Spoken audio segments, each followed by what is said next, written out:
Hey guys, welcome. I'm Catherine, and this is Little Bits of Heaven Homestead. So today I'd like to talk about practical prepping. If you guys are watching the news or stepped outside or gone grocery shopping, you know that shelves are bare in certain areas. Let's see here. I've got some weird lighting going on. So, yeah, I don't think that's helping. Let's see. This stuff flying off the shelves. Who would have thought that it would be hard to find toilet paper?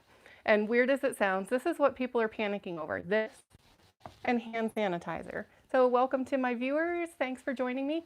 So please ask questions. This is near and dear to my heart, is prepping. This is actually what put me into homesteading itself.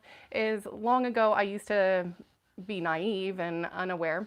And then I was a young mom, 23 years old, and September 11th happened.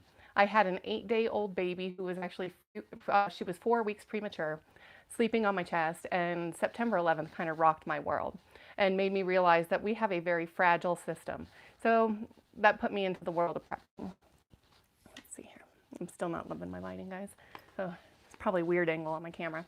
Anyways, so now with this whole novel, I've never even considered the possibility of preppers, maybe made fun of preppers throughout the years, but they're now realizing that there is an advantage and some wisdom to putting some stuff on your shelves. I am not suggesting you run out and you buy a year's worth of toilet paper right now. The busy little house, welcome. So in fact, it would be near to impossible to run out and buy a year's worth of toilet paper at this point in time because people are panic buying. And you guys, there is no sanity in panic. Anytime you are in a panic situation, your mind isn't functioning clearly and you cannot put together a logical and well thought out plan. So what I'd like to encourage you today, and really any day, virus aside, pandemics aside, zombie apocalypse aside, is come up with a logical plan. Buy products that you need and use, and do create a surplus. Because if you have preps in place and you have a plan, there is no panic. And in fact, I've been reached out to by quite a few friends, and they're asking my thoughts on this pandemic in particular. And I understand that there's fear. It's new, it's scary, it's sweeping across the world in record numbers, and it has a fairly high mortality rate in comparison to things like the flu, which we deal with every year. So we hear flu and we kind of dismiss it, but in all actuality, it's infecting a lot more people than this novel coronavirus is anyway. So you should already have a plan. So busy little houses, there should always have been enough to make it through any emergency. Amen. And that's what I'm here to say, is you don't have to be a zombie apocalypse prepper. You don't have to be a panic prepper. You don't have to be a weirdo. Just put some supplies on your shelf, guys, because it gives you peace of mind. And not only that, it's economically prudent. If you find toilet paper on sale, buy a month's worth. You're going to be wiping your butt anyway, guys. This isn't something weird. I would not be running out and buying 10 years worth of freeze-dried foods. I think there is a place for this. I think that you should have a long-term plan. This is not the time. And in fact, in this particular situation, and most life-changing events, shit hit the fan events, my primary concern is economic repercussions. And we're seeing that right now with this virus itself. So busy little house says, yes, enough people panic to rid the shelves. Oh, it doesn't show me your whole comment. I hate that. So, but yeah, I mean, it's this panic buying going on. And that's not good for anybody else because it has huge consequences across the board, not just in my day-to-day shopping and your day-to-day shopping, because now the things that we use on our day-to-day are kind of hard to find, which is just kind of silly because there's no reason to panic. So if I were to give you sound advice right now, today, and if you were not prepared in any way, shape, or form, and you're starting from scratch, I would say take a good look at your weekly grocery list. And the things that you know you're going to use next week, in case you or a family member, say your kids or your husband or whomever, is sick and you do need to stay in the house for a week or two. Just make sure that your basic needs are covered. We're not talking zombie apocalypse. We're talking you don't need a year's worth of toilet paper. You need a week or two's worth of toilet paper. So don't hoard it. Don't clear the shelves so that nobody else has toilet paper, because believe it or not, guys, there are a lot of people that don't prepare for tomorrow. So when they go to buy toilet paper today, it's because they need it tomorrow. So this has thrown a huge glitch in the system, and there's going to be some major economic repercussions because of this. So I have people that I interact with on my day-to-day that are changing travel plans. I have a gentleman who is on my paper route who actually quit the paper route for a month because he's concerned about contracting coronavirus. So that has economic repercussions, because although that one account on my paper route doesn't necessarily mean that much to me, that stuff is happening nationwide. I have a friend, Tom, and he often watches these videos, but he's an Uber driver, and he's reporting, I believe he's out of Las Vegas, but he's reporting that conventions are being shut down, that they're talking about major events where thousands and thousands of people attend. And so now you're out hotel fees, you're out food, you're out. We're going to be facing some economic repercussions, and it's going to be long lasting, and it has very little to do with the actual virus itself, but it's that bigger picture. So important preps. If you were taking any words of advice from me, it would be get your financial house in order. I cannot stress that enough. So Busy Little House says flying to the US and taking precautions, but just as I would be traveling any other time. That's what I'm saying, guys, is this really isn't that a big deal. And if you live your life as though you are taking precautions regardless, wash your hands, guys. That's common sense. That it shouldn't take a pandemic to practice good hygiene. It's funny that the CDC even has to tell people to wash their hands. That's just ridiculous. So, but you should be practicing good hygiene, and that's going to go a long way to keep you healthy. Things like elderberry tincture, that's something I have on hand. I went to Walmart the other day just to do our regular monthly grocery shopping, and it was funny the things that they were missing. So they had toilet paper at the time, but they were totally out of germ killer. Germ killer. Apparently this is something that people just woke up and they were like, holy cow, there's germs around.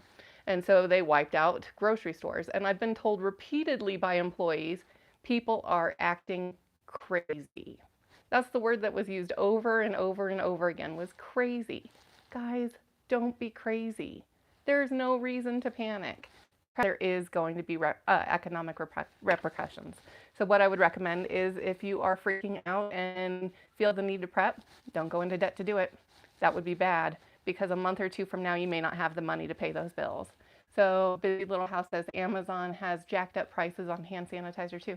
People are taking advantage of this situation, guys. Make no mistake, if you wait to the last minute to prepare, you're going to pay through the nose, and you're probably not going to get the products that you need, and it's going to be insanity. You're not sane shopping. So come up with a plan now. Look at your daily usage, because you really don't need 10 years worth of stuff to survive the flu or this coronavirus. You need a week or two. Don't panic. Buy what you need, buy what you use. If you've never tasted Spam and you don't know if your family likes Spam, don't go out and buy a year's worth of Spam. I found out the hard way that my family hates Spam, and I had like 6 cans of it. Thank goodness that's all I had. So, but you want to figure things out. You do not want to invest money, especially going into debt, on stuff that you may never use. That is just total junk. So never had Spam. I don't think you're missing out, honestly. So that's like a worst case scenario. If you're going to die, you can eat Spam. I know some people like it. Not me. So once you get your daily needs covered, so like I just added 2 Great Pyrenees puppies to my Homestead. They are a backup layer as far as protection.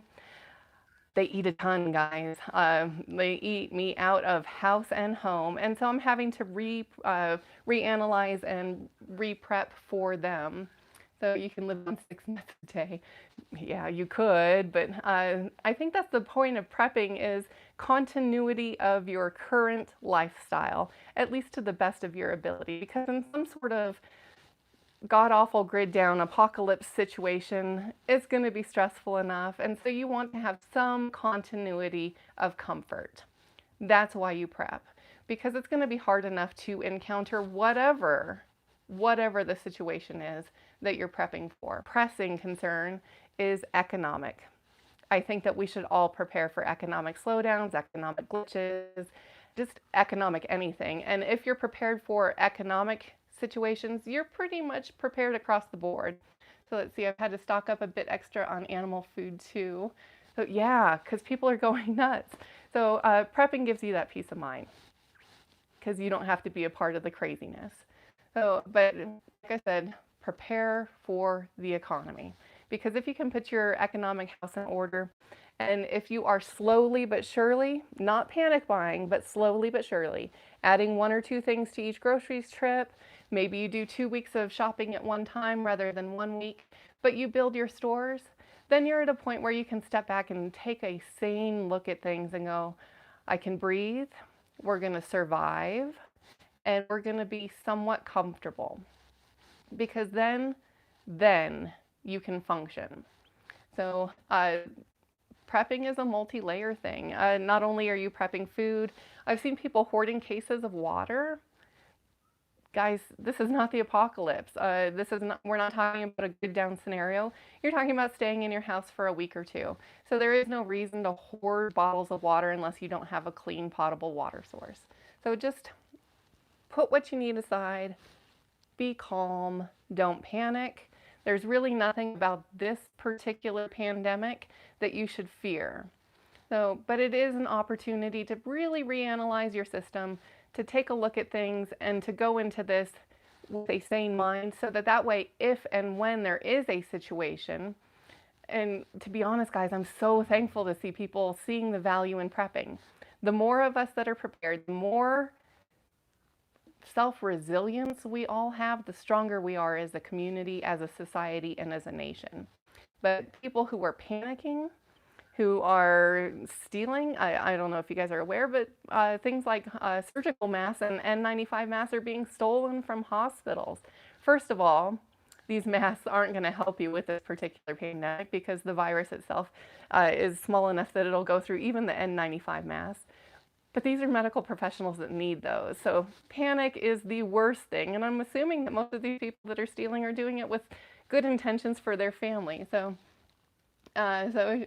busy little houses just like that, homeschooling and prepping are no longer being made fun of, right? There's value in this, guys. And this is something that our ancestors used to do long ago. It was not unusual for people to have a year's worth of food on the shelf because that meant survival, because if your garden this year didn't produce, you were dependent on last year's garden to get through. So this isn't kooky stuff. This isn't lunacy. This is being practical. This is being wise. This is taking a real good look at your family, your needs, and just making sure you've got some stuff on the shelf just in case. Just in case. So that's all I've got for you guys today. I actually have to run into town and buy more dog food because I did do a no shop February just to test our stores, just to see how I'm doing. I've been a prepper for, since 2001. And I'm still always looking at our system, reanalyzing and doing test runs to see how prepared we are. So I'm going in for dog food today because I am sorely short on dog food. So thanks for joining me, guys. I hope this gave you something of value. I hope this gives you a little bit of peace of mind. Please do hit that like button. I do appreciate that. Share this if you got any content that's worth value to others. So, oh, Jim, you just got the notification. I'd stick on longer, but my daughter has a birthday party we've got to go to. So I've got to run. I just wanted to drop this in here because I'm seeing panic. I care about you guys. Be calm. This is nothing to panic over. So, but do be wise. Do be wise. So that's all I've got for you today. So thanks for joining me. I'll talk to you guys soon.